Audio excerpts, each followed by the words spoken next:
আজকে আমার রান্নাবান্না ভিডিও দেখো এদিকে আমি মাছ নিয়ে নিলাম। মাছগুলি কি কমেন্টে জানিয়ে দিও তো এটা কি মাছ। আর এদিকে আমি পটল আলু তরকারি রান্না করবো, আর এদিকে আমি বেগুন বড়া নিয়ে নিলাম। তো এদিকে দেখো মাছগুলি এখন ভাজবো। এদিকে হলুদ মরিচ ধনের গুঁড়া মরিচের গুঁড়া দিয়ে মাছগুলি ভালো করে মেখে নিয়েছি। মেখে নিয়ে এখন আমি এটা ভাজা শুরু করবো, তেলে ভাজবো।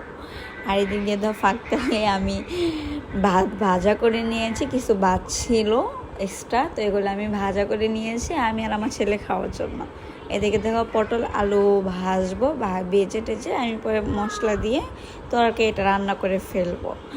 এই দেখো আমার মাছ ভাজা, আর এদিক দিয়ে আমি বেগুন বড়াগুলি বসিয়ে দিচ্ছি। হ্যাঁ, আজকে হচ্ছে আমাদের 2 পদ রান্না, এক হচ্ছে বেগুনের বড়া আর এক হচ্ছে পটল আলু দিয়ে তরকারি। এই দেখো আমার ফাইনালি রান্না শেষ, আমার কাজ শেষ। রান্না শেষ হলে আমার কাজ শেষ। তো আজকের মতো এখানেই, বাই বাই।